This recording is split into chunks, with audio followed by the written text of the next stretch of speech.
Good evening, everybody. I want to welcome you here to the Prog Monster. My name is Murph. I am the host of this show, a show dedicated to progressive rock and other forms of rock music.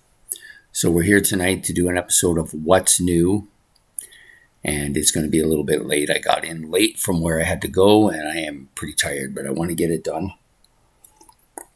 So the album I've chosen is from a band called The Vapors. Some of you may remember The Vapors from the early 80s, late 70s. They had the one-hit single. They're one-hit single wonders. They had the song Turning Japanese, which was their biggest hit. They did have actually some other songs that made their charts, but most of them have come out in their last couple of albums. So they're one of the longest bands between albums out there. So they had their first two albums in 79 and 80, including the album Nuclear Days. And then they had an album in 2020. So they went for pretty close to 39 years, a little over 39 years without an album. So that's a pretty lengthy time. And then they released that in 2020. And then they've come back and released the newest album in their discography. So they now have 4. This is called Wasp in the Jar. This was released. Oh, sorry, I got the wrong page showing here. So this album was released on February the 28th, 2025, so a little more than a couple weeks ago. Recorded at the Red Chuck Studio in Mechanicsburg, Pennsylvania. It's about 56 minutes in length on the Vapors' own record label and produced by Michael Giblin. Okay, and appearing on the album, of course, Dave Fenton, lead vocals and rhythm guitar. Steve Smith, bass, vocals, and keyboards.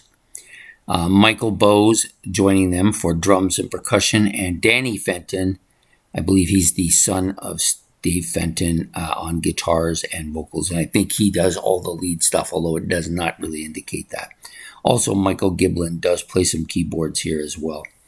So 15 tracks in total, although the last track on the album is basically a different version of another song that's already on the album. So I found this to be a good, solid album. I was pleasantly surprised how strong it was and how much it carried that Vapors sound from the early 80s as well. This was a band that I did like back then, got into them. I don't think I ever owned any of their albums, but this one is good. It may be the best of all of the ones they've done at this point that I've listened to. So it has, like I said, 14 or 15 tracks. One of them is actually a different alternate version of one of the songs already on the album. So it starts out with the song Hit the Ground Running, kind of a heavy guitar riff. You're going to find that's pretty common in most of their songs. It's fast-paced and got a punky feel. That, again, is also very common in most of their albums and songs. And the lead part is kind of screechy as hell. So this is going to be somewhat of a common thread through most of their stuff. I like that song a lot. Human Race, another song I liked a lot. Kind of a scrapey, fast-paced guitar part at the beginning, followed by some heavy punk guitar feel. The vocals are very new wave sounding from that time period. If you know what that means, you will definitely get that feel. Lead guitar is kind of whiny and scratchy and scrapey and distorted. Forever and Ever. Most of these songs are around 3 minutes in length as well. Forever and Ever, maybe not quite as good as the first 2 tracks, but still pretty good. Starts out with a heavy bass and a rhythm section, strong rhythm section. Vocals are kind of medium poppy in feel, but strong. All the song vocals are pretty forward on this album. Riffing parts are kind of fast, heavy, and bitey, actually, kind of bitey. I like this song too. Miss You Girl. So this may be the first song on the album, and I could take it or leave it. It's kind of a weird synthesizer part at the beginning and some bass and rhythm section that's kind of frontal, so a little bit more dominant that way. Vocals, again, kind of new wave-ish, kind of punkish. Fast-paced, speeds up as the song goes along, and some catchy riffing here, but I didn't care for the song as much Next song up, Decompression. A little bit different from the first 4 tracks. So this one's got a heavy riff, bit of an attitude song, I think.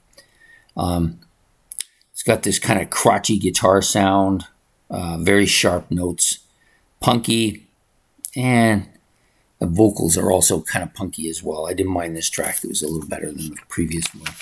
I'm just going to flip over here to my other notes. So then they come back with a pretty strong one here, which is Carry On. It's got this kind of new wave-ish guitar sound.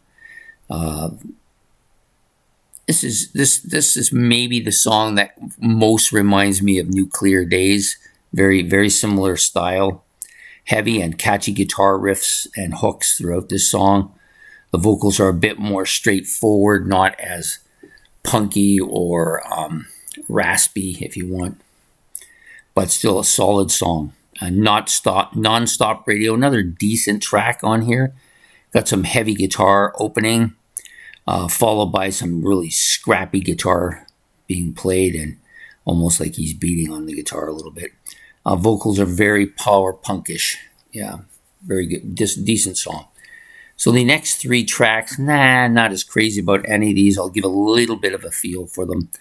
Nothing Can Stop Us Now, one of the longer tracks on the album. Acoustic guitar part starting out. So this is one of the few songs where they actually hear the acoustic guitar quite a bit. Vocals are more poppy sounding.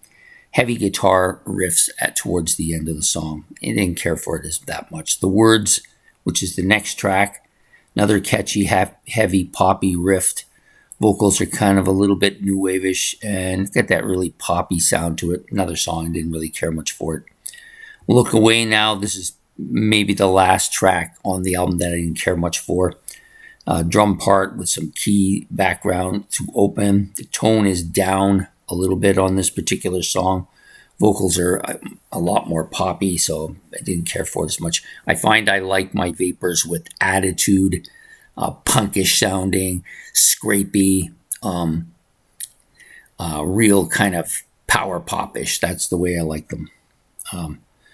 Idiot Creatures, the next song, pretty good. This one's the guitar is a lot rawer here, which I like quite a bit. It's got a heavy guitar riff throughout the song, and it's fast-paced pop and punky and poppy at the same time. Next up is It Gets Better. I don't like this quite as much, but still pretty good. Slow, distorted guitar and bass opening, and they got this melodic pop and power pop feel to it. The next song is Proud. This is the song that they also do an alternative version. There's not really much difference between the two. I didn't mind this song. It was okay. It's got a heavy pop feel to it. Catchy riff. The vocals are clear but poppy. And it's kind of a fast-paced pop song. So I didn't care for it that much, to be honest. I didn't hate it, but I didn't think it was great either. Next song, Together Again. This one I didn't mind. This one's a little bit more in the wheelhouse that I normally like. It's got a kind of slow opening, but distorted guitar. Heavy rhythm section. Vocals are poppy, almost a love song-like, but there is some good stuff on this particular track too. So it didn't end off great, but for the most part, most of the songs were over a 6, the vast majority, and 2 or 3 of them were 7s. Yeah, I thought it was a strong album for a band who I haven't listened to since probably, like on a regular basis, since probably since the Nuclear Days time period, so like 45 years ago.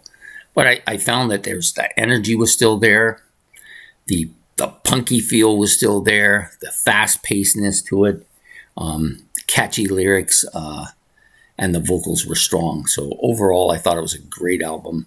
If I seen it out there, I probably would get it. Even if it was a little pricey, I probably would still get it. I do like their stuff. It's hard to find their stuff because they didn't do that great other than that. The one hit that they had, that album did reasonably okay. The rest of them are kind of not really known. And now these last 2 albums have done fairly well. I'm curious to see if they will do another one yet. So anyways, there you have it. The Vapors and their album, Wasp in the Jar. It's an aptly named album for a band like this because it's, you know what a wasp is like in a jar. It's like really irritating, buzzy kind of feel. That's the way this band operates, completely that way. So anyways, I hope you've enjoyed this episode of What's New. If you have, please hit the like and subscribe. Also, don't forget to leave your comments about the album, about the band, or about anything I've said in the comment section below. And we will see you next Saturday night for another episode of What's New. So take care and goodbye.